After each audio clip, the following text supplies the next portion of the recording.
How is it possible that 47 people completely disappear in one of the most visited and monitored places in the United States without a single body being found? No clothes, no backpacks, no bones, absolutely nothing to prove where they went or what happened to them. We are talking about Yellowstone National Park, which receives more than 4 million visitors every year, has hundreds of park rangers, thousands of cameras, state-of-the-art technology, and yet 47 people simply vanished from existence without leaving a single physical trace behind. This is not a coincidence. It's not statistical bad luck. It's standard. Stay with me until the end, because what you're about to discover will completely change the way you see that picture-perfect postcard of spectacular geysers and breathtaking landscapes. Because behind that beauty lies something no one wants to talk about openly, a pattern of disappearances that spans decades, defying all conventional explanations, and raising disturbing questions about what is really happening in that park. 47 people. Let that number sink in. We're not talking about one or two tragic cases that could be explained by accidents or bad luck. We're talking about nearly 50 human beings who entered Yellowstone and were never seen again. Families who went on vacation and returned with an empty car seat. Experienced hikers who knew every trail and simply disappeared in the middle of the afternoon in busy areas. Children who were playing under parental supervision and in a matter of seconds were no longer there. And in all these cases, in all 47, massive searches with hundreds of people, helicopters, sniffer dogs, thermal technology, found absolutely nothing. Have you ever visited Yellowstone? Have you walked those perfectly maintained wooden trails, taken selfies in front of Old Faithful, marveled at the surreal colors of the hot springs? Millions do this every year without any problem. But how many know that they are walking through territory where dozens of people have disappeared in ways that make no logical sense? How many know that there are specific areas of the park where the park rangers themselves, in private conversations away from tourists and cameras, admit that something is wrong, that there are patterns they can't explain? What you are about to discover may surprise you, not only because of the nature of the disappearances, but also because of how information about them is handled, because there is a larger issue here regarding transparency, about what the National Park Service chooses to disclose versus what it keeps secret, about the conflict of interest between public safety and the preservation of the tourism industry that generates billions of dollars annually. Yellowstone is not just a national park, it's the world's first national park, established in 1872, an American icon, a heritage site that attracts visitors from every continent. But it's also an extremely dangerous ecosystem sitting literally atop a supervolcano that could erupt catastrophically. It's a place where the Earth's crust is so thin that water naturally boils, creating geysers, where hot springs are so acidic they would dissolve a human body in hours, leaving nothing behind, where wild animals, including grizzly bears and half-ton bison, roam freely, where people can and do die every year in documented and understandable ways. But the 47 people we're going to talk about didn't die in documented or comprehensible ways. They simply disappeared. And the difference between dying in an accident in a national park and disappearing completely without a trace is enormous. Because when someone falls into a hot spring, or is attacked by an animal or drowns in a river, there is evidence, there are witnesses, there is a scene, there is eventually a body, or at least there is a specific area where a search makes sense. But in the 47 cases we're going to explore, there is none of that. There is only absence, emptiness where the person should be. And as you uncover specific details of each case, as you see patterns emerging, shared characteristics among disappearances, separated by decades and kilometers, as you hear theories from experts ranging from perfectly rational to utterly disturbing, you will be forced to confront the possibility that there are aspects of Yellowstone and perhaps other national parks that we simply don't understand. That, behind that facade of wilderness domesticated for tourist consumption, lies something fundamentally wild, something that operates according to rules we haven't fully mapped. So take a deep breath, because we're about to delve into the mystery that haunts one of America's most iconic places. We'll meet the people who disappeared, examine the impossible circumstances of their disappearances, explore theories about what might be happening, and confront the uncomfortable questions about what we know and what we're choosing to ignore. And in the end, if you were planning a visit to Yellowstone, you'll go with knowledge that could literally save your life. Because the first step to staying safe is understanding the real dangers, not just those that appear in official tourist brochures. Before we delve into the specific cases that will keep you up at night, I need to ask you something that will make all the difference. If this topic resonates with you, if you're also intrigued by these patterns that defy explanation, leave a comment below about what has resonated with you the most so far. And look, if you've ever visited Yellowstone or any other national park and had a strange experience, something you couldn't explain, or if you simply had that feeling that something was wrong in a certain area, share it here. Because believe me, you're not alone, and each account that emerges in the comments helps build a bigger picture of what might really be happening in these places. And you know what? Your participation here is what makes this channel grow and reach more people with this type of content. Every comment, every like, every subscription shows that it's worthwhile to investigate these mysteries in depth, with respect for the victims and their families, and with the seriousness that real cases demand. Authorities prefer to maintain these low standards, preferring not to create alarm that could affect tourism. But families deserve answers. Visitors deserve to know the real risks, and mysteries like this won't be solved if we continue pretending they don't exist. So if you're feeling that chill down your spine, that need to understand what's happening in Yellowstone, give this video a like. It's your way of saying that investigations like this need to continue, that disturbing patterns deserve attention, that the truth matters more than maintaining appearances of perfect security. And if you're not yet subscribed to the channel, now is the perfect time. Click that subscribe button and activate the bell, because every week we explore mysteries of national parks that rarely receive honest coverage, cases that are part of larger patterns that authorities prefer not to discuss openly. You're not just a viewer here. You're part of this community, of people who want real answers, who don't accept superficial explanations when there's clearly something more going on. Now, with you by my side in this investigation, let's begin to unravel this mystery layer by layer. And the first thing you need to understand is the place itself, because Yellowstone isn't just another pretty park. It's a unique environment on the planet, with geological features that don't exist anywhere else, and these features may be key to understanding why so many people disappear there in ways that defy all logic. Now I want to delve even deeper into this subject, because to understand why 47 people disappeared without a trace in Yellowstone, you first need to understand what Yellowstone really is.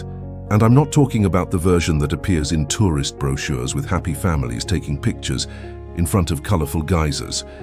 I'm talking about the hidden truth about one of the most geologically active, unpredictable, and frankly dangerous places on the entire planet. A place where the Earth's crust itself is so thin that you are literally walking on a volcanic time bomb that could erupt with enough force to alter the global climate and extinguish much of life in North America.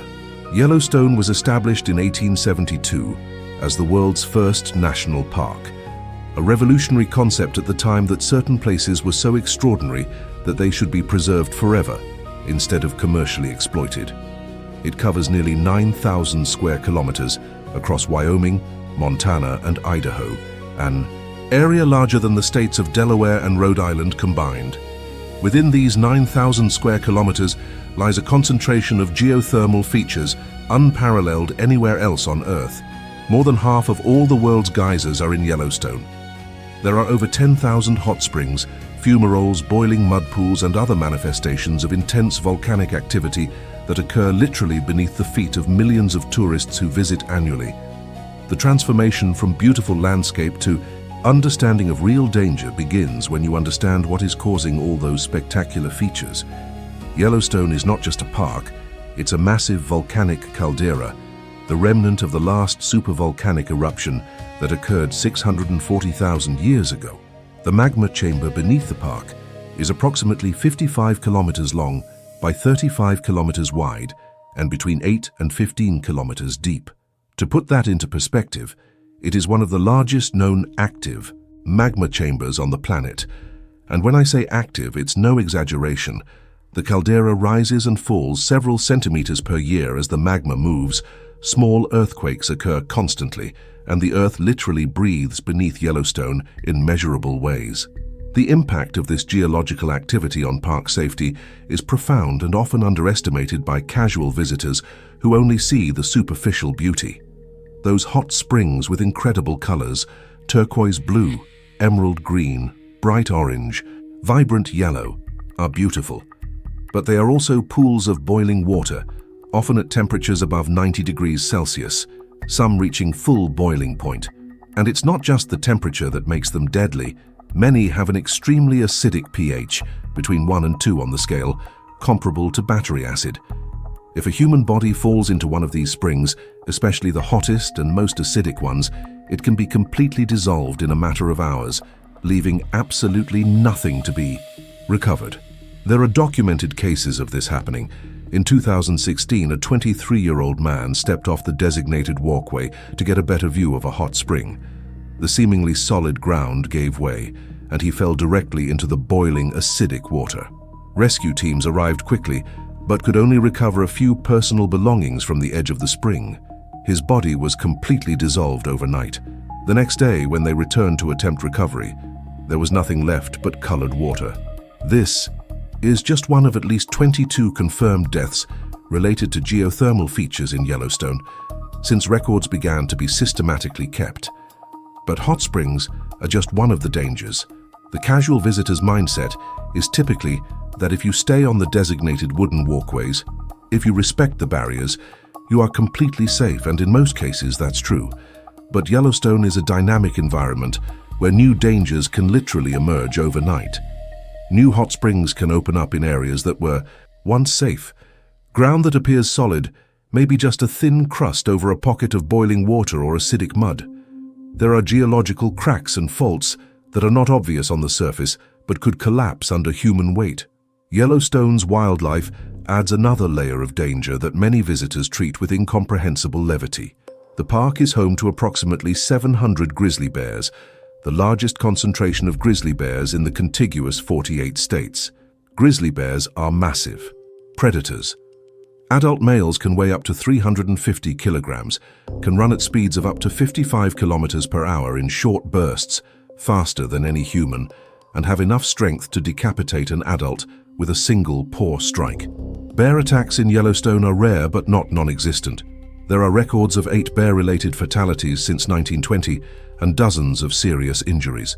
Besides bears, there are bison, which many tourists treat as large versions of domestic cows, approaching dangerously close for selfies. Bison appear slow and docile, but they are extremely territorial wild animals. These animals can become aggressive without warning. They can weigh up to a ton, and when charging, they do so with surprising speeds of up to 60 kilometers per hour. More people are injured by bison in Yellowstone every year than by bears because people completely underestimate the danger and get too close. There are also moose, wolves reintroduced to the park in 1995, mountain lions, and a variety of other potentially dangerous animals. The journey through Yellowstone, if you're paying attention to the real dangers instead of just the beauty, becomes an exercise in constant risk assessment. That steam rising from the ground that looks mystical and photogenic might be marking a fumarole emerging at 150 degrees Celsius. That seemingly tranquil river might have underwater currents that have drowned people.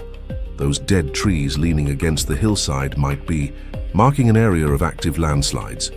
The park is beautiful but not benign, and confusing the two can be fatal. And there are aspects of Yellowstone that are less understood but potentially relevant to understanding disappearances.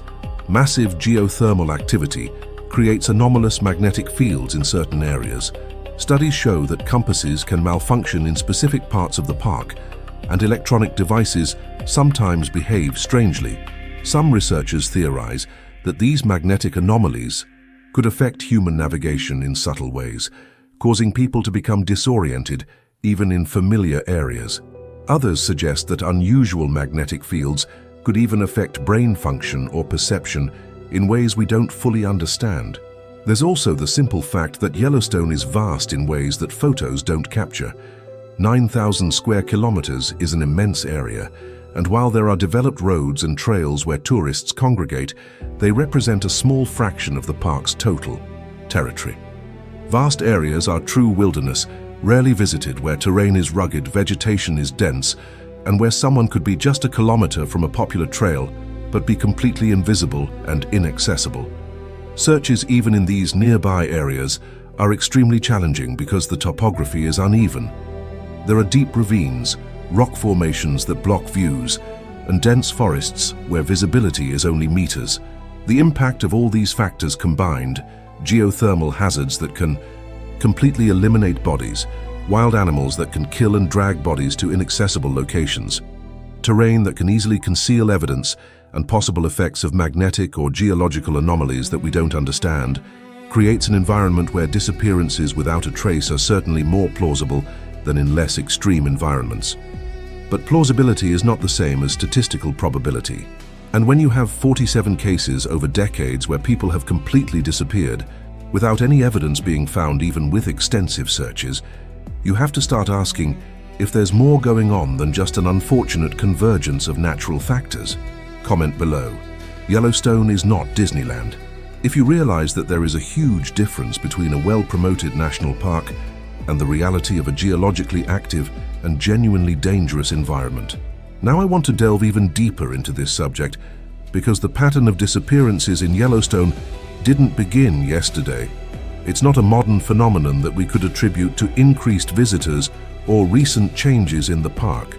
This pattern has been happening since Yellowstone's earliest days as an accessible tourist destination, since roads were built, hotels were established, and American families began making those road trips across the West that would define national tourism for generations. And when you examine the background of these early documented cases, when you see the specific circumstances of how people disappeared back in the 30s, 40s, and 50s, you realize that the mystery isn't new. It's just more visible now because we have more tools to document and share information. One of the earliest well-documented cases dates back to 1934, involving a man named Charles Thompson, who was 39 years old and worked as a civil engineer in Chicago. Charles had come to Yellowstone with his wife Martha and 2 young children for a 2-week vacation in August, staying at one of the park's historic lodges. It was late afternoon on a perfectly clear day when the family was walking along a popular trail near Old Faithful, a trail that thousands of people hiked every summer without incident. Martha and the children had stopped to rest on a wooden bench while Charles continued walking, saying he was only going to the next bend in the trail to take a picture of the geyser from a different perspective. The transformation from a casual moment to a nightmare happened in less than 10 minutes. Martha waited some more, and began to worry when Charles didn't return. She and the children walked to the bend he had mentioned, about 200 meters ahead, and there was no one there. The trail remained clearly visible, well marked, with other tourists walking in both directions. Martha began asking passers-by if they had seen a man with a camera, describing Charles. No one had seen him. Forest rangers were alerted within half an hour, and a search began immediately with the significant advantage of knowing exactly where and when Charles had disappeared. But Charles Thompson was never found. The area around that trail was meticulously searched. His camera, which should have been with him, never turned up. There were no dangerous waterfalls near that section of the trail, no hot springs or other geothermal features where a body could have disappeared. The eventual official theory was that he had somehow left the trail, gotten lost quickly despite the area being relatively small and close to park facilities, and succumbed to the elements or encountered wildlife. But no trace of him, his clothes, his camera, absolutely nothing was found even after searches that lasted weeks.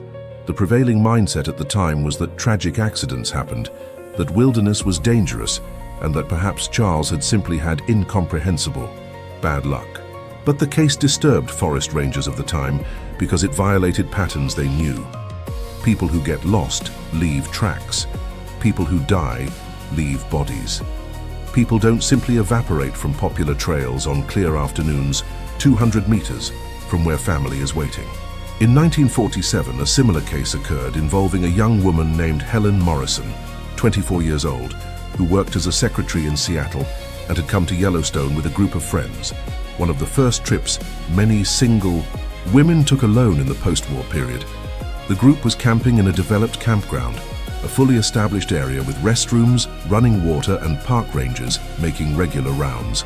On the morning of the third day, Helen left the tent she shared with two friends around 6 o'clock, saying she was going to use the restroom, which was only 50 meters away and clearly visible from the tent. She never got there. The friends realized something was wrong when 15 minutes passed and Helen hadn't returned. They went to check the bathroom, but she wasn't there. They started searching the campsite, asking other campers. No one had seen Helen after she left the tent. She was wearing pajamas and slippers. She wasn't dressed or equipped to go anywhere other than the bathroom. She hadn't taken a purse, wallet, or any belongings, and she simply disappeared within those 50 meters between the tent and the bathroom in a campsite full of other people in the bright morning light. The impact of this case was particularly profound because it violated all logic of how disappearances should work. There was no wilderness involved, no remote trail, no situation where one could argue that she ventured where she shouldn't have and encountered danger. She was literally going to the bathroom in a developed campground. Massive searches were conducted. Every inch of the campground and surrounding areas were scoured, but Helen Morrison was never found. There was no body, no pajamas, nothing. The case remains officially unsolved to this day, more than 75 years later.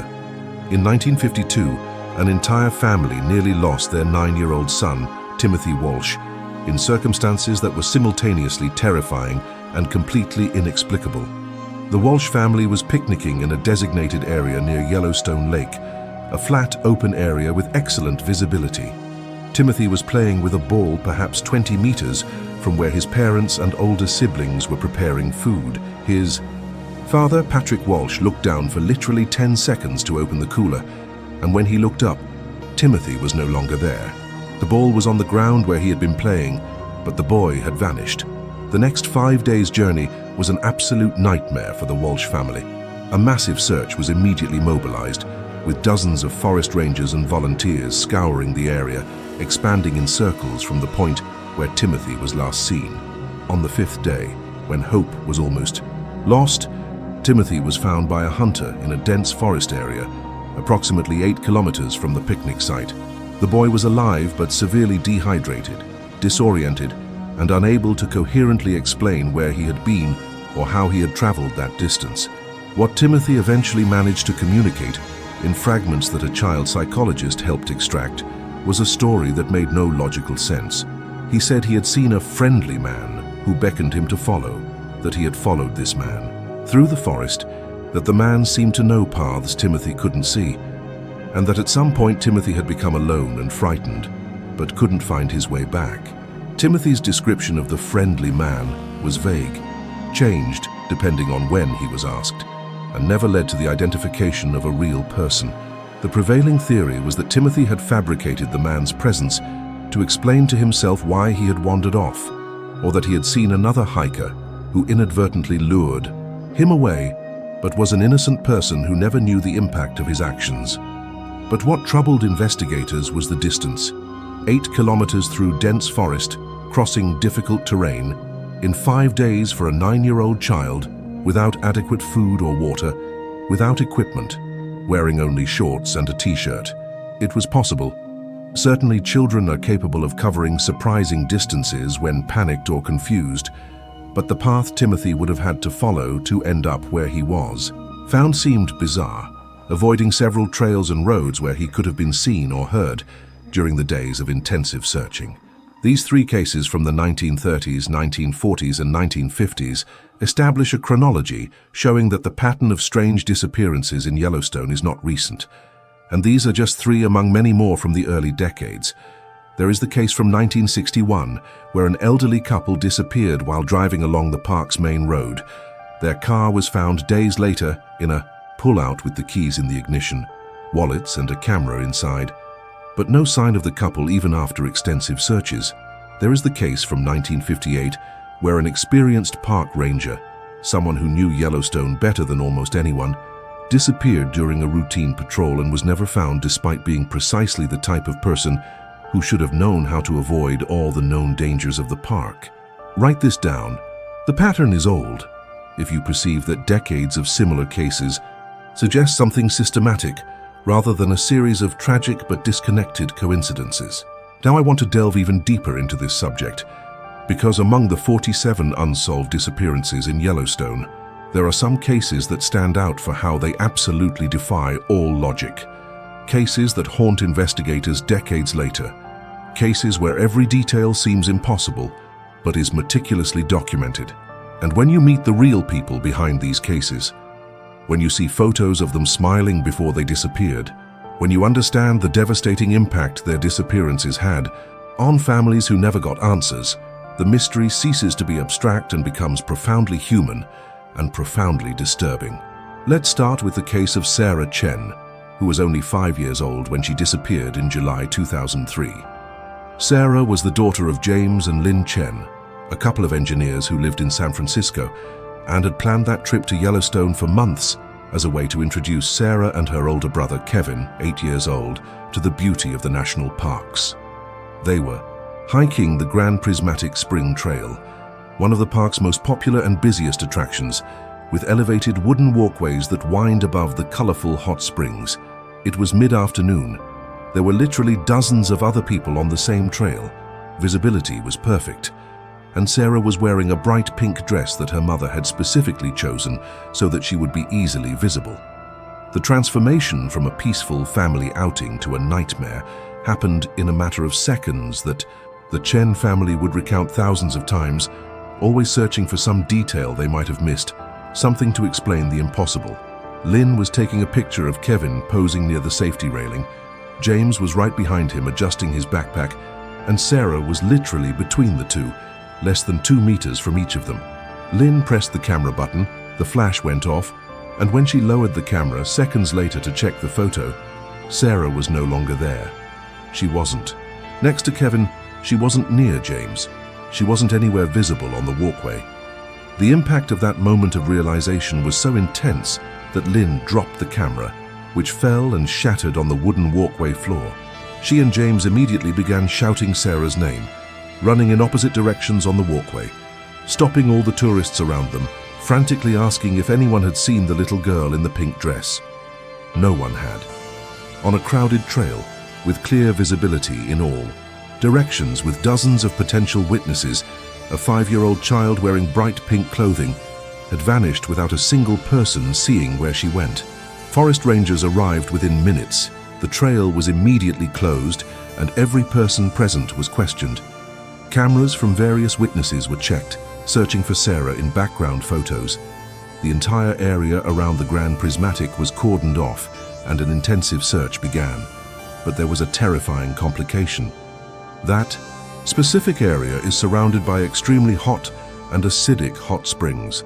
If Sarah had somehow stepped off the walkway, which was specifically elevated to prevent this, and fallen into one of the springs, her body could have dissolved within hours. But there was no evidence that this had happened.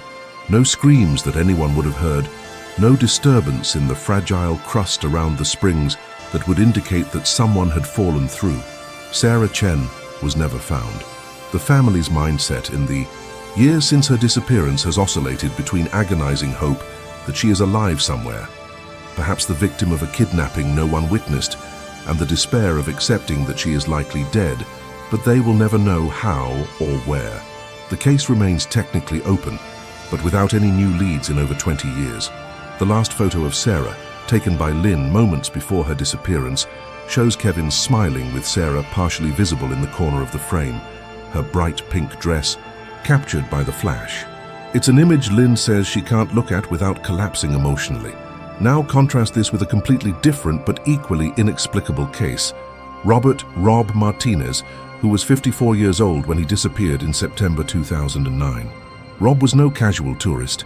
He was a professional wildlife photographer who had spent over 20 years visiting Yellowstone regularly, knew the park better than most park rangers, had published photo books of the park, and was meticulous about safety and preparation.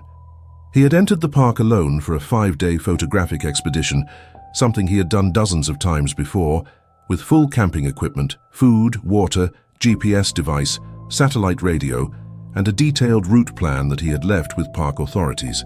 Rob had checked in via satellite radio on the second day of his expedition, reporting that he was at his planned location, that the weather was good, and that he had managed to get excellent photos of grizzly bears from a safe distance. He was scheduled to check in again 12 hours later, but that check-in never came. When 24 hours passed without contact, emergency protocol was activated. A helicopter was sent to the last GPS location Rob had transmitted, and they found his camp completely intact. The journey of discovering that empty campsite is where the case becomes truly bizarre. The tent was perfectly pitched. Food was properly stored in a bear-proof container, expensive. Photographic equipment was neatly arranged inside the tent. Wallet and documents were there. Even a satellite phone was there, charging via solar panel. What wasn't there was Rob. His hiking boots were at the tent entrance, suggesting he had been inside barefoot. But there were no barefoot footprints around the campsite, no sign of a struggle or disturbance, nothing to indicate what had happened or where Rob had gone. The impact of this discovery on the search teams was profound because it completely violated expected patterns. People don't leave camps without boots, especially experienced people like Rob, who knew that Yellowstone terrain could hurt bare feet in minutes. People don't leave behind valuable equipment and means of communication if they are leaving voluntarily. And experienced wilderness people don't simply disappear without a trace of the direction they took. Massive searches of the area for weeks revealed absolutely nothing. No body, no clothing, no sign of Rob Martinez. It's as if he had been taken directly from his tent and removed from physical existence. Another case that defies explanation is that of a group of 3 college friends, all in their 20s, who came to Yellowstone in June 2012 for a graduation trip.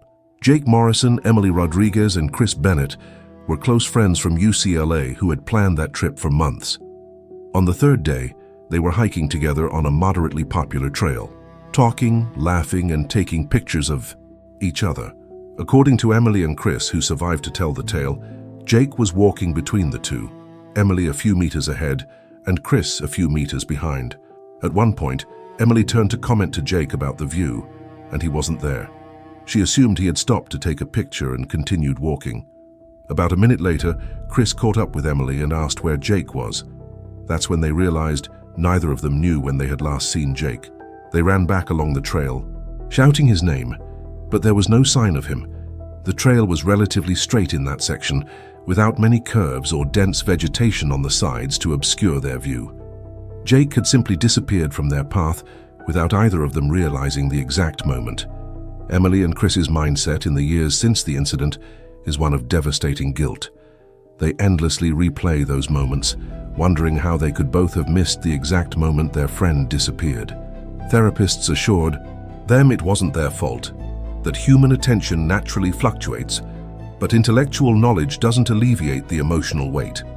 Jake Morrison was never found, and his parents, who initially blamed Emily and Chris for losing their son, eventually understood through family therapy that something impossible had happened that was no one's responsibility, but the inexplicable circumstances. Comment below. Real people, real pain. If you understand that behind every statistic, there is a family that never had closure, that lives with the permanent absence of a loved one. Now I want to delve even deeper into this subject, because to truly understand how impossible these disappearances are, you need to understand the inner workings of how search and rescue operations function in Yellowstone. Because we're not talking about amateur searches or limited resources.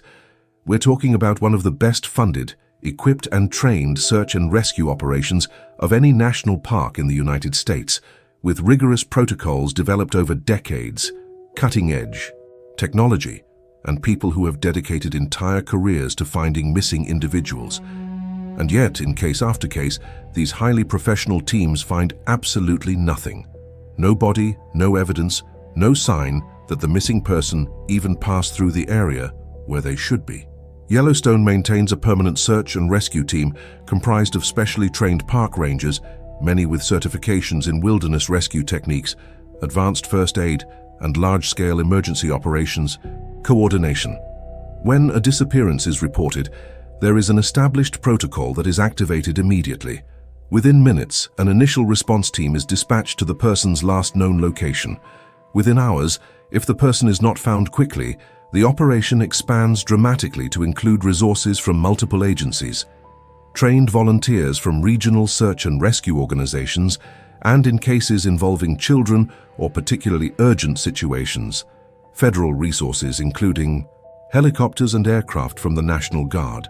The transformation from an initial search to a massive operation in cases like Sarah Chen's or Rob Martinez's happens with impressive efficiency. A base camp is established near the last known location, serving as a coordination center where all resources converge. Detailed maps are distributed, showing the precise topography of the area. The region is divided into sectors in a grid system, each sector assigned to a specific team with clear instructions on the search pattern they must follow.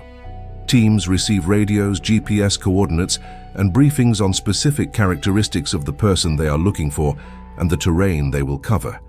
The impact of modern technology on these searches cannot be underestimated. Helicopters equipped with state-of-the-art thermal cameras fly over vast areas, capable of detecting human body heat even through moderate tree cover. Drones, increasingly used since the mid-2010s, can access areas that helicopters cannot, flying low through canyons or densely wooded areas, transmitting real-time video to monitors at base camp. Ground-penetrating radar technology can be used in specific areas where there is suspicion that a body may be buried or hidden under natural debris. Sniffer dogs are a crucial component of these operations. Yellowstone works with multiple teams of certified dogs specifically trained to search for missing persons. These are not ordinary police dogs. They are animals with years of specialized training that can detect human scent in incredibly low concentrations, follow tracks from days ago, and differentiate between the scents of multiple people. Under normal conditions, a well-trained dog should be able to easily detect the recent trail of a missing person, especially in an area where the starting point is known with precision. But the professional optimism that search teams bring to these operations is systematically crushed in Yellowstone cases when, day after day, nothing is found. In Sarah Chen's case, more than 300 people participated in the searches over 2 weeks. Every inch of the area around the Grand Prismatic Spring, within a 3-kilometer radius, was searched multiple times by different teams. Helicopters with thermal technology flew grid patterns over a 15-square-kilometer area. 4 different teams of dogs were brought in from different states, and at the end of 2 intensive weeks, there was no evidence, no piece of pink, dress, no shoe, no sign that a 5-year-old child had been anywhere in that area. The emotional and psychological journey that search teams go through during prolonged, fruitless operations is complex and exhausting. In the first few days, there is energy and determination, an absolute belief that the person will be found. Team members work grueling shifts, refusing to stop for proper sleep, because every hour could be the difference between life and death. But as days turn into weeks, then 2 weeks without any clue, doubts begin to creep in. Not about competence or effort, but about the fundamental nature of the situation. How is it possible that hundreds of trained people with modern technology can't find even a trace? Ranger Marcus Webb, who participated in at least 15 search operations in Yellowstone during his 23-year career, admitted in an interview for a documentary about disappearances in national parks that the experience profoundly changed him. He described a growing feeling over the years that there was something about certain areas of Yellowstone, certain specific cases, that simply didn't behave according to normal rules. He mentioned a case where he was personally searching a specific area with clear visibility, marking each section as clear as he progressed, only to have another team report hours later that they had searched the same area and also found nothing. In normal search operations, it's common to find at least something: a footprint, a piece of fabric caught on a branch, any indication of human passage. But in certain Yellowstone cases, there is only total absence. The psychological impact of this on professionals who chose a career in search and rescue, specifically because they want to save lives, is profound. There's a sense of failure, even when they rationally know they did everything right, followed all protocols, and used all available resources. There's also a more disturbing aspect that some only admit in private: conversations, the beginning of doubt about a fundamental understanding of how the world works. When you spend 2 weeks searching a specific area with dozens of people and find nothing, and then a missing person is found weeks or months later in an area you've covered multiple times, or is never found despite the possible search area being limited and completely covered, you start to question whether there are factors at play that training and experience haven't prepared you to handle. In the Ani case of Rob Martinez, the experienced photographer whose campsite was found intact, but who disappeared without his boots, searches continued for over a month. The area around his campsite was searched in concentric patterns, expanding to a radius of 15 kilometers. Divers checked nearby lakes and rivers. Bear behavior specialists analyze for evidence of an attack, but bears typically leave abundant signs: blood, torn clothing, clear disturbance. There was nothing. The theory eventually, proposed by some investigators, was that Rob might have had some kind of sudden medical episode, a stroke or heart attack, which left him disoriented, causing him to wander away from the campsite in an altered state. But this doesn't explain the total absence of a trace, nor does it explain why dogs couldn't detect his scent going in any specific direction from the campsite. There is also institutional frustration that emerges from these cases. The National Park Service, as an organization, prefers explanations that fit within understandable frameworks. Accident, human error, bad luck, these are acceptable categories. But when confronted with a pattern of cases where none of these explanations adequately fit, there is tension between acknowledging genuine anomaly versus maintaining a public narrative that parks are understandable and manageable environments where following rules ensures safety. This tension results in a certain reluctance to publicly discuss the stranger aspects of these cases, which in turn fuels conspiracy theories that the government is concealing information about what really happens in national parks. Comment below, they tried everything, if you realize that the failure to find any trace is not due to a lack of effort or resources, but because something about these cases defies normal search methods. Now I want to delve even deeper into this subject, because when confronted with 47 disappearances without any bodies or evidence found, the first natural reaction is to seek rational, conventional explanations that fit what we know about how the world works. And there are several official theories that are frequently cited by park authorities, each making perfect sense when considered in isolation for specific cases. But when you examine these explanations critically, when you consult experts who truly understand the details, when you try to apply these theories to the complete pattern of disappearances, you discover that none of them is sufficient to adequately explain what is happening in Yellowstone. The most commonly offered explanation is attacks by wild animals. Yellowstone is home to a significant population of predators, including grizzly bears, black bears, wolves, mountain lions, and even coyotes, which in rare circumstances can be dangerous. The theory is that the missing person encountered one of these predators, was attacked and killed, and the body was dragged to a remote location or consumed in a way that left no recoverable trace. Dr. Rebecca Morrison, a biologist specializing in bear behavior who worked in Yellowstone for 15 years, explains that grizzly bears are certainly capable of killing an adult human quickly, and in documented cases have dragged bodies considerable distances before consuming them or partially burying them. But there are aspects of this explanation that don't hold up when applied to the full pattern. First, bear attacks leave abundant and unmistakable evidence. There is blood, there is torn clothing, there is clear disturbance of the vegetation where the attack and consumption occurred. There are often body parts that the bear doesn't completely consume, such as larger bones or the skull. Dr. Morrison emphasizes that in decades of studying bears in Yellowstone, he has never encountered or heard of a case where a bear managed to completely eliminate all evidence of an attack and consumption of a human. It's simply not how bears operate. They are not meticulous in concealing evidence. The mindset of bears after killing large prey is typically to stay in the area protecting the carcass, returning to feed for several days.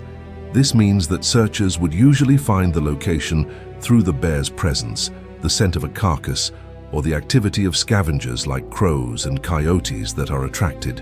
In the case of Sarah Chen, the 5-year-old girl who disappeared from a walkway in an extremely busy area, the bear attack theory is particularly implausible. Bears actively avoid areas with high concentrations of humans, especially during daylight hours when tourists are present in large numbers. And a bear carrying a child's body through such a busy area would have been seen by literally dozens of people. Wolves and mountain lions present similar challenges in terms of explanation. Dr. Thomas Chen, a wildlife biologist specializing in large predators, explains that while both are technically capable of killing humans, they do so extremely rarely.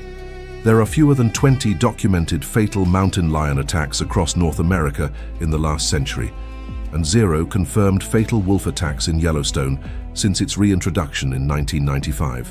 And like bears, both wolves and mountain lions would leave evidence, tracks, signs of a struggle, blood, something that would indicate that an attack occurred. The impact of Yellowstone's unique geological features as an explanation is more plausible in some specific cases. The park has over 10,000 geothermal features, many of them deadly dangerous. Hot springs with temperatures above boiling point and extremely acidic pH can dissolve a human body in a matter of hours, leaving no recoverable traces. There is a well-documented case from 2016 where a young man fell into a hot spring and his body was completely dissolved overnight. Deep and unstable ravines could theoretically swallow a person who fell in or whose weight caused a collapse, burying them under tons of earth and rock. Dr. Patricia Yellowstone, a geologist who has studied the park's formations for 3 decades, confirms that there are areas where the soil appears solid, but is merely a thin crust over a void or over a pocket of boiling mud. A person stepping in the wrong place could fall through and be essentially buried or dissolved in ways that would make recovery impossible. But she also emphasizes that these dangerous areas are typically inactive geothermal zones that are visually obvious and have a characteristic sulfur smell. People don't accidentally wander into these areas without realizing it, especially not in numbers that would explain 47 disappearances. In the case of Rob Martinez, whose tent was found intact but who disappeared without his boots, the theory that he fell into a geothermal feature is problematic because his campsite was in an area without nearby geothermal activity. He would have had to walk barefoot for miles over terrain that would severely injure his feet to reach an area with hot springs.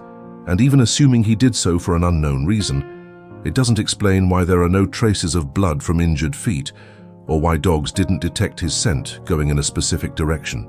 Drownings in Yellowstone's rivers and lakes are certainly possible and happen with some regularity. Yellowstone Lake is particularly dangerous, with icy waters even in summer that can cause hypothermia in minutes, and currents and wind conditions that can catch unprepared swimmers. Rivers like the Yellowstone River have strong currents that can drag bodies for miles, but bodies in the water are usually recovered eventually, especially in lake or river sections that are regularly patrolled and monitored. And drowning theory doesn't explain cases like that of Sarah Chen, who disappeared far from any significant body of water. The journey toward the theory of voluntary disappearances, people deliberately creating new identities and leaving old lives behind, is interesting, but statistically implausible as a pattern explanation. It certainly happens that adults choose to disappear voluntarily, motivated by debt, legal problems, abusive relationships, or simply a desire to start over. But this typically requires planning, financial resources, and leaving behind belongings while taking documents and money. Rob Martinez left behind a wallet, documents, and photographic equipment worth tens of thousands of dollars. People planning to disappear don't do that. The theory of voluntary disappearance obviously doesn't apply to young children like Sarah Chen, or to cases where groups of people were together and one simply disappeared without the others noticing. Expert in voluntary disappearances, Dr. James Martinez explains that there is a specific profile of people who do this, typically middle-aged, adults with significant financial or legal problems, who have demonstrated preparatory behavior such as moving money, obtaining false documents, and researching how to disappear. None of the 47 cases in Yellowstone clearly fit this profile. The hidden truth is that each of these conventional explanations works well for a small subset of disappearances in wilderness environments. But when you have 47 cases over decades where no body or evidence is found, even with extensive searches using modern technology, where the circumstances defy expected patterns, where aspects simply don't make sense according to our understanding of how bears behave, or where hot springs are located, or how people plan to escape their lives, you are forced to consider that perhaps there is something more going on that conventional explanations don't capture. Ranger Webb, in his candid interview about his experiences in Yellowstone, succinctly put it, "After participating in enough searches, where you find nothing, where all the obvious explanations are eliminated one by one, you begin to realize that perhaps the obvious isn't what's happening. I don't know what's going on, and that's part of what makes it so disturbing. But I know there's a pattern, and it deserves more serious investigation than simply filing cases away as unexplained accidents. Write this down. Theories fail. If you realize that conventional explanations, while comforting, simply don't adequately explain the complete pattern when examined honestly. Now I want to delve even deeper into this subject, because when you start to geographically map where these 47 disappearances occurred over the decades, when you mark each location on a detailed map of Yellowstone, something interesting and disturbing emerges. The disappearances are not randomly distributed across the park's 9,000 square kilometers. There are clusters, concentrations in specific areas, patterns that suggest that certain locations in Yellowstone may have something that makes them more prone to these unexplained events. And when you start to investigate what these locations have in common, the revelations range from measurable geological anomalies to theories that challenge our conventional understanding of how space and reality work. Let's begin with the most legally fascinating and potentially relevant concept, the so-called death zone of Yellowstone. This isn't a sensationalist nickname coined by conspiracy theorists. It's a term used by legal scholars to describe a real jurisdictional vacuum that exists due to how Yellowstone is legally configured. The entire park is under the federal jurisdiction of the District of Wyoming for legal purposes, but physically extends into Montana and Idaho. There's a roughly 50 square mile strip in the Idaho portion of the park, where technically it would be nearly impossible to hold a constitutional trial for a federal crime because there aren't enough district residents to form a jury, as required by the Sixth Amendment. The practical impact of this legal anomaly was explored by law professor Brian Cult in a 2005 academic paper arguing that someone could theoretically commit the perfect crime in that zone. Although Cult was making a theoretical legal argument, not encouraging crime, the publication of the paper raised awareness about this particular area of Yellowstone. And interestingly, when you overlay a map of disappearances with a map of the death zone, there are at least 4 cases that occurred within or very close to that specific area. Is it a significant correlation or a coincidence? It's difficult to say conclusively, but it raises interesting questions about whether there is something about this area specifically that makes it different. The mindset needed to investigate geographic patterns in disappearances requires balancing healthy skepticism with openness to correlations that may be significant. Dr. Jennifer Morrison, a statistician specializing in spatial pattern analysis, was hired by the family of one of the victims to analyze disappearance data in Yellowstone. Using statistical clustering techniques, she identified 3 main areas of the park where disappearances are significantly more common than would be expected by random distribution given visitor flow and trail density.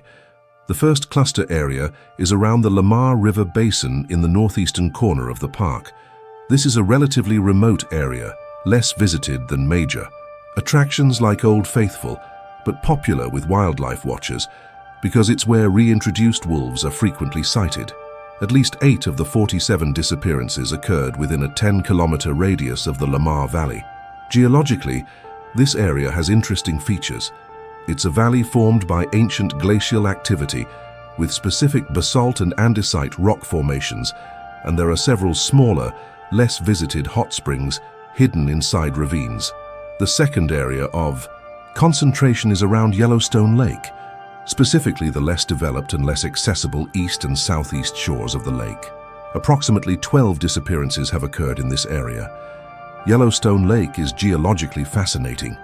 It is a high-altitude lake sitting directly on an active volcanic caldera, with underwater geothermal features including fumaroles on the lakebed that occasionally create gas bubbles on the surface. There are also documented magnetic anomalies in the lake area, likely related to concentrations of magnetic ores and geothermal activity. The third cluster area is curiously located around some of the park's most visited attractions, including the Norris Geyser Basin geothermal area and popular sections of trails near Grand Prismatic Spring. At least 9 disappearances, including that of Sarah Chen, have occurred in this region. What makes this particularly disconcerting is that these are areas with higher concentrations of people, better infrastructure, and more park ranger patrols. Theoretically, they should be safer areas where disappearances are less likely, not more so. The journey to understand what these 3 clusters have in common leads into fascinating territory of geophysics and the potential effects of geothermal activity on the local environment. Dr. Robert Chen, a geophysicist specializing in geothermal systems, explains that the area around and above an active magma chamber like Yellowstone has measurably different characteristics from normal geological environments. There are anomalies in the Earth's magnetic field caused by concentrations of heated magnetic minerals and by convection currents in the magma below. There are emissions of gases, including carbon dioxide, hydrogen sulfide, and others that at certain concentrations can affect human brain function. There is also a more speculative theory, not completely dismissed by serious scientists, about portals, or points where the magnetic field or even the structure of space can be affected in unusual ways. I'm not talking about science fiction portals to other dimensions, but rather the possibility that a unique combination of geological, magnetic, and energetic factors at certain points could create measurable effects on human perception, navigation, or even neurological function. Dr. Chen mentions studies showing that strong magnetic fields can affect how the brain processes spatial information, potentially causing severe disorientation even in familiar environments. The impact of geothermal gases on human behavior is a less discussed but potentially relevant aspect. Carbon dioxide, being heavier than air, can accumulate in natural depressions, ravines, or areas with poor air circulation, creating pockets where the concentration is high enough to cause symptoms ranging from mild dizziness to complete loss of consciousness, depending on the exposure. A person walking through such an area could be affected without realizing the cause, becoming disoriented, making irrational decisions, or even fainting in a place where they would not be easily found. Hydrogen sulfide, another common gas in geothermal areas, has a peculiar effect on human perception. At low concentrations, it has a characteristic smell of rotten eggs, but at higher concentrations, it anesthetizes the sense of smell, so the person stops smelling the gas while still being exposed. Moderate concentrations can cause disorientation, mental confusion, and even hallucinations. High concentrations can be rapidly fatal. It is possible that some disappearances involve people inadvertently entering areas with dangerous concentrations of these gases, being affected in ways that cause them to wander to places from which they cannot return or where they eventually succumb to exposure. Analysis of topographic and geological data from the cluster areas reveals another interesting correlation. All 3 areas have high topographic complexity, many small ravines, irregular rock formations, and significant elevation variations over short distances. This type of terrain creates microenvironments where conditions can vary dramatically over distances of only tens of meters. A gas pocket can form in a ravine. A magnetic anomaly can be concentrated around a specific mineral-rich rock formation, and temperature can vary significantly between sunny areas and cliff shade. A person walking through such an environment may experience variable conditions that affect perception and judgment in unpredictable ways. There is also consideration of infrasound, sound at frequencies below conscious human hearing perception, but which can affect the human body in measurable ways. Geothermal activity, wind through specific rock formations, groundwater movement, all can generate infrasound. Studies show that exposure to certain infrasound frequencies can cause feelings of anxiety, unseen presence, and even peripheral visual disturbances. If specific areas of Yellowstone consistently generate infrasound due to their unique characteristics, this could contribute to people making inexplicable decisions when passing through these areas. Comment below. Geography matters. if you realize that spatial patterns in disappearances strongly suggest that there is something about specific locations that makes them different. Now, I want to delve even deeper into this subject because after examining the conventional explanations that don't seem adequate and the geographical patterns that suggest something more complex is happening, we need to confront the alternative theories that have been proposed over the years. Some of these theories are plausible scientific extensions of what we've already discussed about geological and magnetic anomalies. Others venture into more speculative territory that challenges our conventional frameworks of how reality works. I will present the full spectrum of these theories with respect but also with appropriate skepticism, because the truth is that when obvious explanations repeatedly fail, we have to be willing to consider less obvious possibilities, even those that make us uncomfortable. The most scientifically grounded, yet still controversial theory involves the direct effects of volcanic and magnetic activity on human navigation and consciousness. We know for sure that Yellowstone has measurable magnetic anomalies. This is not speculation, but documented fact. Dr. Michael Torres, a neuroscientist specializing in how magnetic fields affect brain function, explains that the human brain uses the Earth's magnetic field in ways we are only beginning to fully understand. There is evidence that humans have magnetoreceptors, cells that detect magnetic fields, although we haven't consciously sensed this in the way that some species of birds and fish do. Transforming this scientific reality into an explanation for disappearances requires acknowledging that in areas of Yellowstone where magnetic anomalies are particularly strong, the unconscious navigation that normally helps humans maintain a sense of direction can be severely compromised. A person might believe they are walking straight back to the trail, when in reality they are walking in circles or progressively straying from it. Combined with complex terrain where visual landmarks are limited by vegetation and topography, this could result in rapid and severe disorientation even in people experienced in wilderness. And if magnetic fields also affect other aspects of brain function, decision-making, and time perception, this could explain why people make choices that in retrospect seem irrational.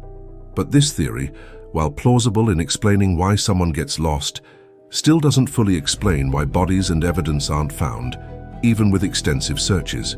Unless you extend the theory to suggest that people affected by these anomalies wander into particularly remote or dangerous areas where recovery is impossible, or that a combination of disorientation with exposure to geothermal gases results in death in locations where bodies are rapidly decomposed or hidden by natural processes. It's possible, but it requires a specific chain of events happening repeatedly in 47 cases. The mindset needed to consider a far more sinister theory requires recognizing that wherever humans are, there is potential for human predation. There is a theory proposed by some researchers that national parks, with their vast remote areas and constant flow of unknown visitors, could provide ideal hunting grounds for human predators who deliberately target vulnerable individuals.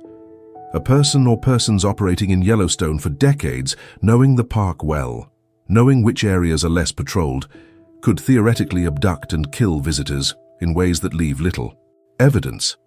The impact of this theory on the public and park authorities is obviously immense, which is why it is rarely discussed openly. But it has historical precedents. There have been documented cases of serial killers operating in and around national parks. Israel Keyes, a serial killer captured in 2012, specifically chose remote areas to hide victims' bodies and admitted to operating in multiple national parks. But Keyes was a rare exception, and even in his crimes, bodies were eventually found when he revealed locations to the authorities. For the human predator theory to explain 47 disappearances over decades without any bodies being found would require an extraordinarily sophisticated operation. The predator would have to be extremely careful in selecting victims, choosing those whose absence would not be immediately noticed. It would have to be able to remove victims from public areas without witnesses, and it would have to have a method of disposing of bodies that is virtually perfect in leaving no evidence. Possible, technically, yes. Probable as an explanation for a complete pattern, more difficult to argue convincingly. The journey through David Paulides' research and his Missing 411 series adds important context, because Yellowstone is not unique in having a pattern of unexplained disappearances. Paulides documented hundreds of cases across multiple national parks and wilderness areas sharing specific characteristics. Disappearances of young children or people with cognitive disabilities. Victims, but they are found in areas that have already been searched or at impossible distances. Clothes or shoes missing without explanation. Searches where dogs cannot establish a trail. Sudden weather changes after disappearances. Paulides is careful not to endorse specific explanations, preferring to present data and let readers draw their own conclusions. But he raises an important question. When such a specific pattern appears across multiple jurisdictions and decades, ignoring the pattern or filing individual cases as coincidences is not an adequate response. There is something systematic happening that deserves more coordinated and transparent investigation. In the context of Yellowstone specifically, at least 15 of the 47 cases fit Paulides' missing 411 criteria precisely, suggesting that the local pattern is part of a larger national phenomenon. There are also theories that venture into territory that most scientists would consider fringe or pseudoscientific, but which have significant followings and cannot be completely dismissed without definitive evidence to the contrary. Abduction theory proposes that some disappearances may involve the intervention of non-human intelligences, whether extraterrestrial or of some other nature. Yellowstone specifically has a long history of UAP sightings, unidentified flying objects, reported by both casual visitors and park personnel. There are even documented cases where missing persons or their searchers reported strange lights or objects in the sky in the temporal vicinity of the disappearances. Dr. Rebecca Morrison, a theoretical physicist who has studied reports of anomalous phenomena, emphasizes that while abduction theory may seem extreme, it is a logical fallacy to completely dismiss something simply because it challenges current understanding. She points out that the history of science is full of phenomena that were considered impossible until they were understood. She is not arguing that abduction is the correct explanation, but rather that keeping an open mind to possibilities we don't fully understand is part of honest scientific inquiry, especially when conventional explanations repeatedly fail. Interdimensional or portal theory suggests that certain areas of Yellowstone, due to a unique combination of geological, magnetic, and energetic factors, may have properties that allow, under specific conditions, some kind of transition to another state or location that we do not understand in terms of conventional physics.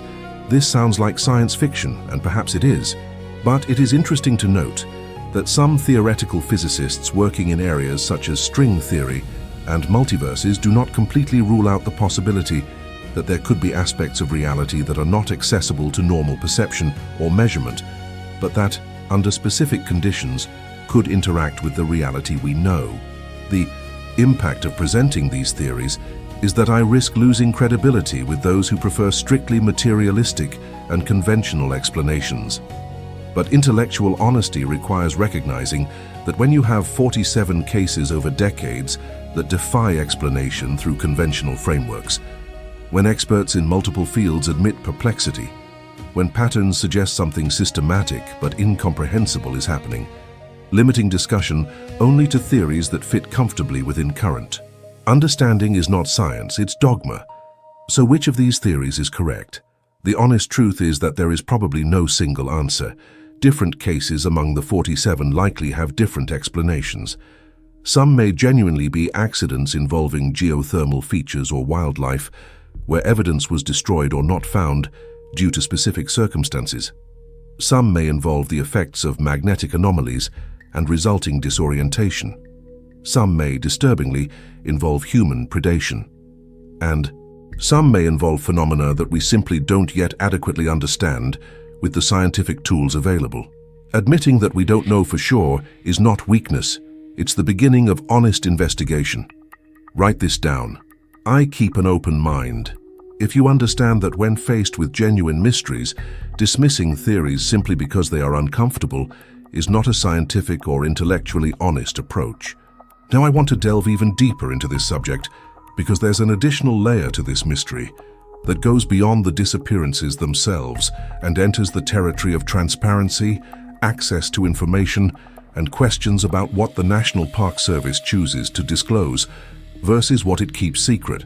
And when you start investigating how disappearances in national parks are reported and tracked, when you try to obtain accurate statistics, when you talk to families about their experiences dealing with official bureaucracy, a pattern of opacity emerges that raises legitimate questions about whether there is a deliberate effort to minimize public perception of the real dangers these environments present. Let's start with a basic question that should have a simple answer. How many people disappear in American national parks annually? You would expect that the National Park Service, the federal agency responsible for managing these areas, would maintain a centralized, publicly accessible database with accurate statistics on security incidents, including disappearances. But surprisingly, there is no such database. The number of 47 unsolved disappearances in Yellowstone specifically does not come from an easily accessible official source. It comes from a compilation made by independent researchers like David Paulides through individual Freedom of Information Act requests, review of local records, and interviews with families and former park employees. The transformation of a simple request for information into a bureaucratic battle is an experience shared by multiple researchers who have attempted to obtain data on disappearances in national parks. Paulides extensively documented his attempts to obtain basic information from the National Park Service, describing a process that took years, cost thousands of dollars in administrative fees, and still resulted in incomplete information with many redactions and gaps. When asked why a centralized database does not exist or why information is not more easily accessible, official responses cite privacy concerns for victims and families or simply state that there is no obligation to maintain such a database. But the mentality behind these justifications raises eyebrows when you consider that other types of incidents in national parks are meticulously tracked and publicly reported.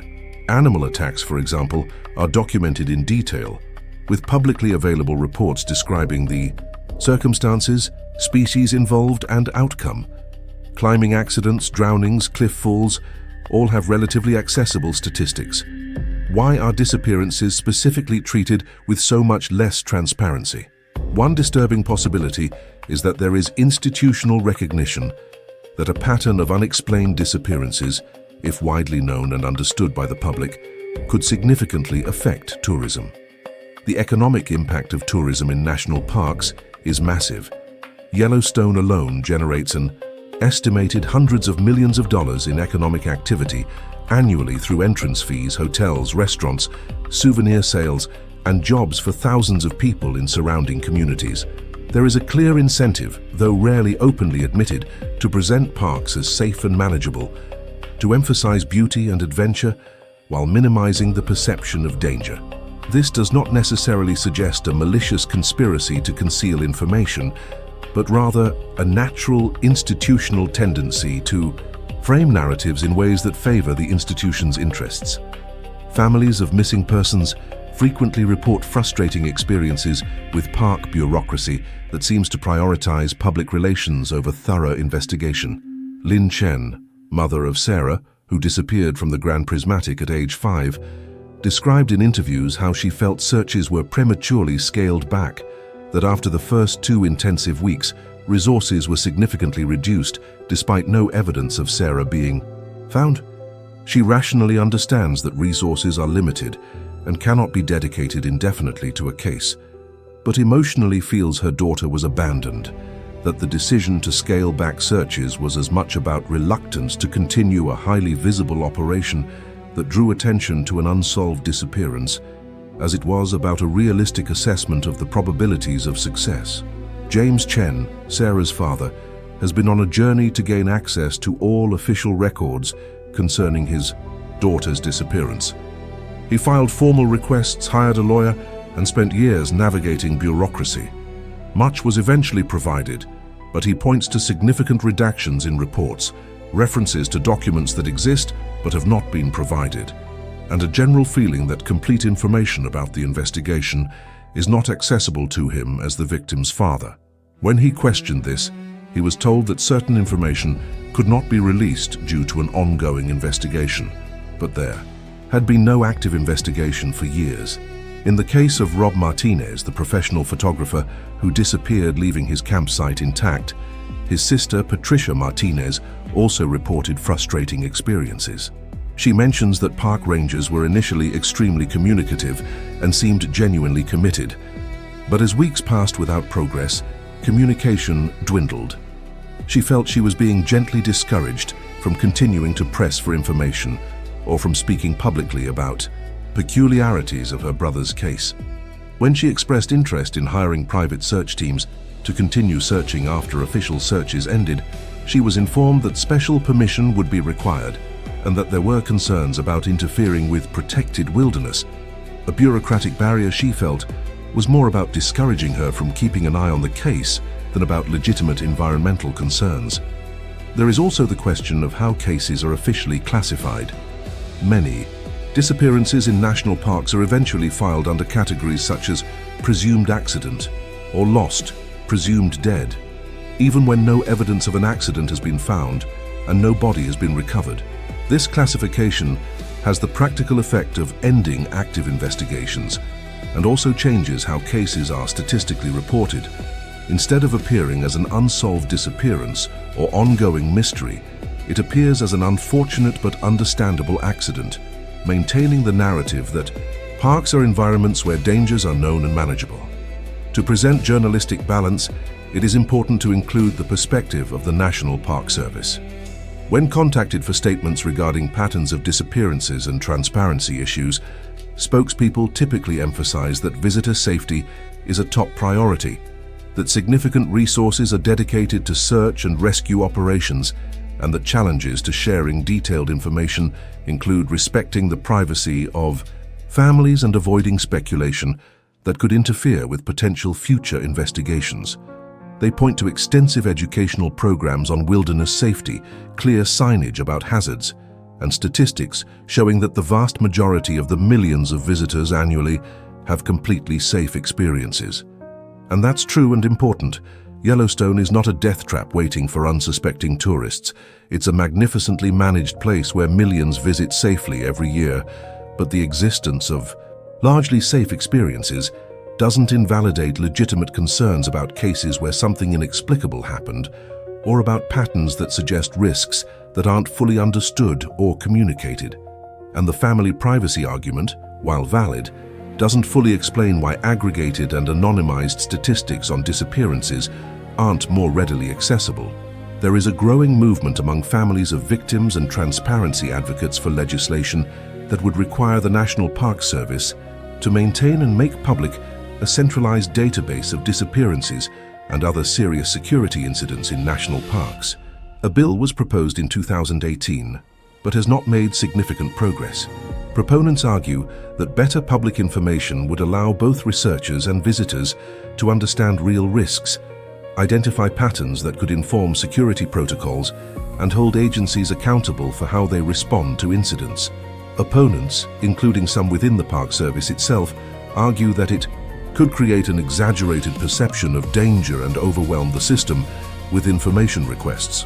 The hidden truth may be that there is an inherent and not easily resolved tension between multiple legitimate objectives: protecting the privacy of families, maintaining public trust in park safety, and enabling transparency that allows for research and understanding of real risks.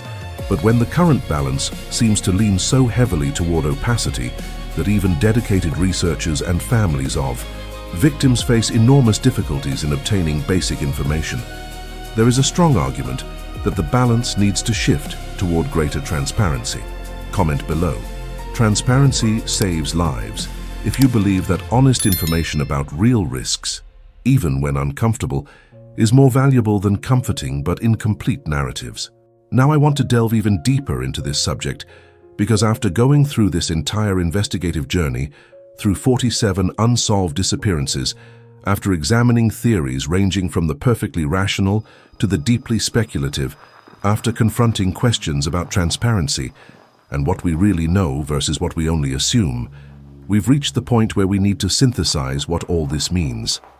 And more importantly, if you're planning to visit Yellowstone, or if you know someone who is, you need to know how to prepare properly. because the final message here is not to avoid national parks out of fear, but rather to approach them with appropriate respect for what they truly are. Environments of extraordinary beauty that coexist with real dangers that demand preparation and vigilance. Let's recap the central mystery in all its perplexing complexity. 47 people, over approximately 8 decades since Yellowstone became an accessible tourist destination, have disappeared in ways that defy complete explanation. We're not talking about accidents where bodies were eventually found and cause of death determined. We're talking about complete disappearances, where even with massive searches involving hundreds of people, modern technology and significant resources, no trace was found. No bodies, no clothing, no equipment, nothing.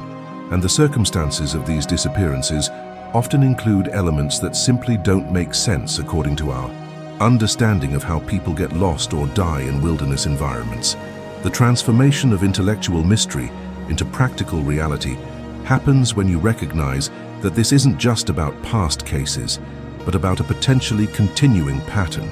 If the factors that caused those 47 disappearances still exist in Yellowstone, and there's no clear reason to believe they don't, then there's a real, albeit statistically small, risk that it will happen again. And if we don't fully understand what those factors are, if our theories are incomplete or incorrect, then we can't offer definitive guidance on how to avoid becoming the 48th victim. But this doesn't mean resignation or panic. It means acknowledging uncertainty while acting based on what we know.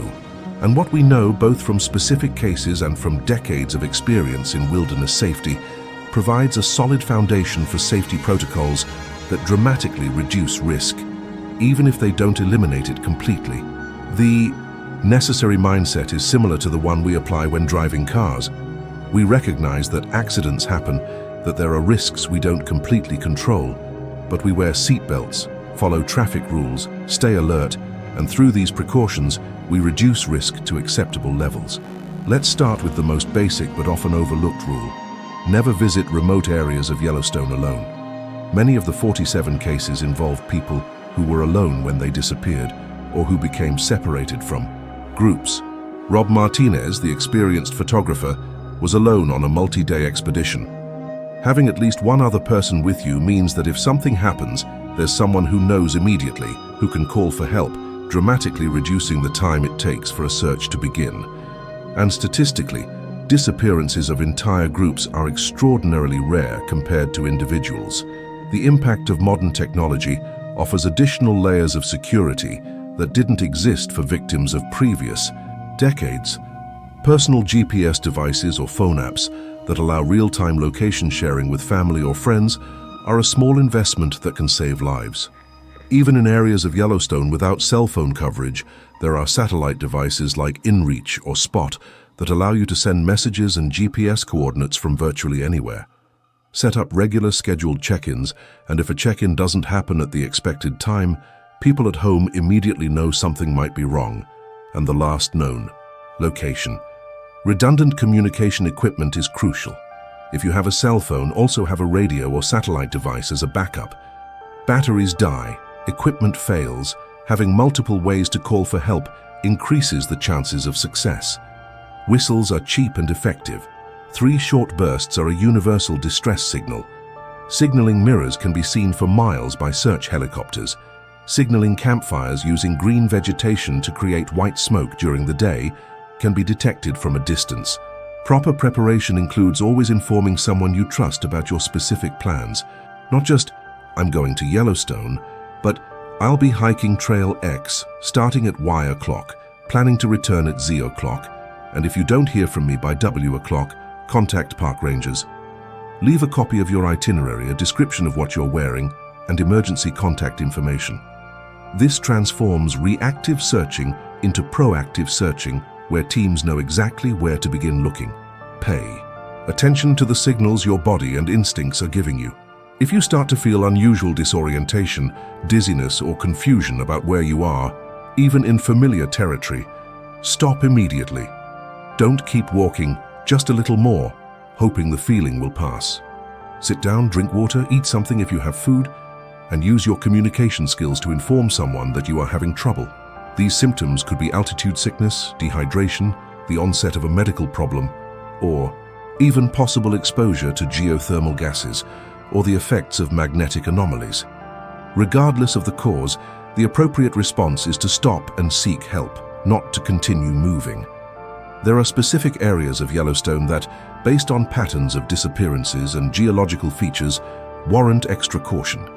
The three cluster areas we identified, Lamar Valley, the east shore of Yellowstone Lake, and the Norris and Grand Prismatic geothermal zones, do not need to be avoided entirely, but when visiting them, maintain heightened vigilance. Stay strictly on marked trails and designated walkways. If a walkway or trail is closed, respect the closure absolutely. There is a reason, even if it is not obvious to you, why an area is considered dangerous. Young children require constant and literal supervision in Yellowstone. Not, I can see them from here, but rather, I can touch them if I reach out. Sarah Chen's case shows that seconds are enough. Consider harnesses for young children in busy areas, not to judge your parenting skills, but because environments like Yellowstone have so much sensory stimulation that a child can wander mindlessly. And teach children what to do if they get separated. Stand still, make noise, and not hide from people searching, even if they are scared. Understand that Yellowstone's beauty is inseparable from its dangers. The same geothermal forces that create spectacular geysers also create pools of acid that can dissolve the human body.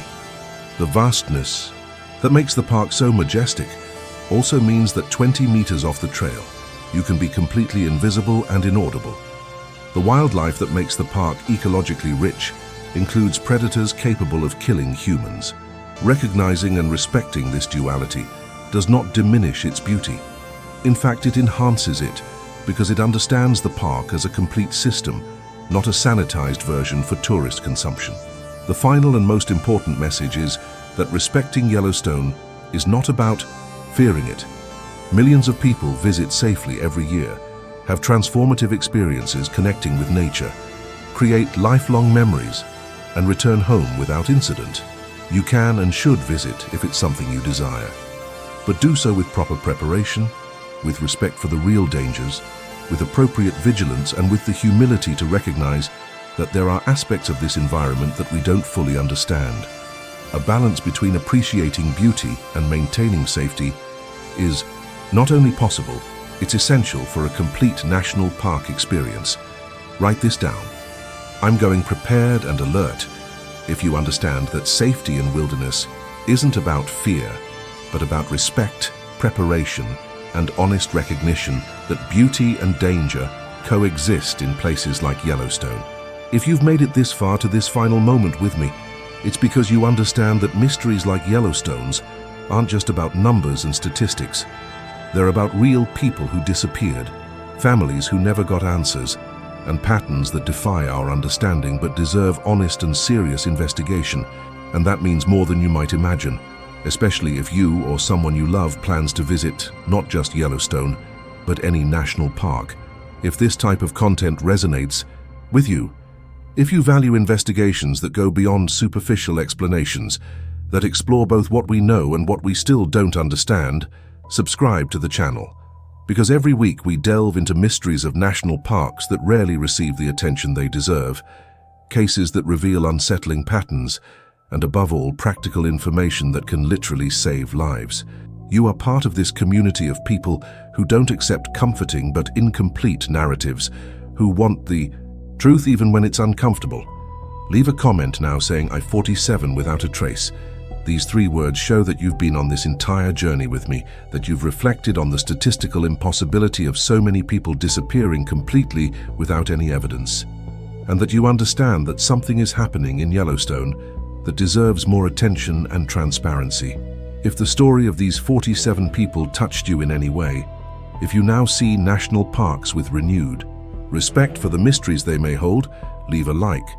It's your way of saying that investigations like this, which treat real cases seriously and demand more transparency from authorities, deserve to exist and reach more people. And look, there's a video over here about similar patterns of disappearances in other national parks in the United States, cases that, when viewed together, reveal something much bigger happening than authorities are willing to publicly acknowledge.